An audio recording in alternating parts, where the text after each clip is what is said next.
दर्शकवृन्द, ललितपुर महानगरपालिका 10 निवासी 45 वर्षीय सबिना पौडेल छोराछोरी र बाबुआमालाई लिएर पाथिभरा दर्शनका लागि ताप्लेजुङ आइपुगेकी थिइन्। आइतबार बेलुका फुक्लिङ आएका उनीहरू होटल प्यारिजमा बास बसेका थिए। सबिनासँगै छोरा 10 वर्षीय भविमय आचार्य, 16 वर्षीय छोरा आध्या आचार्य, माइतीका बुवा झापा भद्रपुर नगरपालिका 15 निवासी 70 वर्षीय विनोद पौडेल र आमा 69 वर्षीय सरिता पौडेल थिए।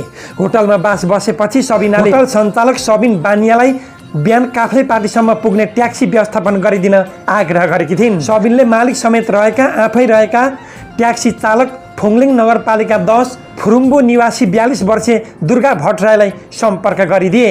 सोमबार बिहान मन्दिरमा पूजा गर्ने गरी पुग्ने र दिउँसो फर्किहाल्ने गरी उनीहरू पाथिभरा जाने निधो भयो। चालक भट्टराई बिहान 3 बजेतिरै गाडी लिएर होटलमा पुगे। सबिनाको टोली तयार भएर निस्कँदा बिहानको करिब 3:30 बजेको थियो। उनीहरू फुगलिङबाट काफ्लेपाटीतर्फ अगाडि बढे। सेवारो चोक भन्ने स्थानमा पुग्दा सडकमा खाल्टाखुल्टी थियो। वर्षौंदेखि यही रुटमा गाडी कुदाइरहेका चालक भट्टराईले सडकको खाल्डो छल्दै बिजुलीको पोल नजिकबाट गाडी अगाडि बढाए। उनले बिजुलीको तार माथिबाट झरेको पत्तै पाएनन्। तारमा बुलेरो जिप ठोकिने बित्तिकै गाडीमा आगजनी भयो, करेन्ट परुवा भयो। उनीहरू गाडी छोडेर भाग्न समेत भ्याएनन्। आगलागीमा परि चालक भट्टराई सहित सबिनाका छोरा आध्या, बुवा विनोद र आमा सरिताको घटनास्थलमै ज्यान गयो। सबिना गाडीबाट ओर्लिन भ्याइन् भने छोरा भविमय अलि छिटो निस्किएकोले उनलाई कम चोट लागेको छ। उनीहरूभन्दा पछाडि रहेको गाडीमा थियो भरतपुर नगरपालिका 4 चितवनका जनार्दन भण्डारी सहितको टोली। घटनामा घाइते भएका भविमय जलिरहेको गाडी छोडेर भण्डारी चढेको गाडी रोक्न सडकमा उभिए। बिजुलीको तारमा छोएको गाडी जलिरहेको थियो।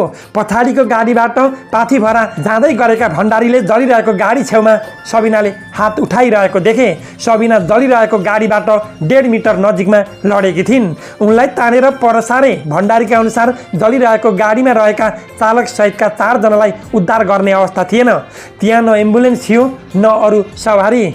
त्यसपछि भण्डारीले आफू चढेर पाथिभरा जाँदै गरेको गाडी फर्काए। घाइते सबिना र भविमयलाई बोकेर फुङलिङतर्फ फर्किए। सबिना अचेत अवस्थामा थिइन्। सानो भाइ बोल्दै थिए। भण्डारीले भने, हामी फर्किएर सुकेटार आइपुग्दा एम्बुलेन्स जाँदै थियो। त्यसपछि घाइतेलाई एम्बुलेन्समा राखेर अस्पताल ल्यायौँ। ताप्लेजुङ अस्पतालमा प्रारम्भिक उपचारपछि सबिनालाई थप उपचारका लागि हेलिकप्टरबाट काठमाडौँ लगिएको छ। काठमाडौँको हेम्स अस्पतालका चिकित्सक रहेका उनका श्रीमानले हेलिकप्टर घाइतेहरूलाई काठमाडौँ लगेका हुन्। यता विद्युत प्राधिकरण ताप्लेजुङ वितरण केन्द्रका प्रमुख सुरेश प्रसाद चौधरीले भने, गयो रातिको वर्षा र चट्याङले तारको पिन फुटाएका कारण तार लत्रिएको दाबी गरेका छन्। चट्याङले हुन सक्छ तारको पिन फुटाएको रहेछ। उनले भने, हामीले पहिल्यै थाहा पाएनौँ, बिहानै यस्तो दुर्घटना भयो। तर प्राधिकरणले नियमित अनुगमन र मर्मत सम्भार नगर्दा यस क्षेत्रमा विद्युतका पोल जताततै विद्युतीय धराप जस्तो देखिन्छन्। बिजुलीका पोलहरू ढल्किएका छन् भने कतिपय ठाउँमा अझै पनि तार लत्रिएको अवस्थामा रहेका छन्।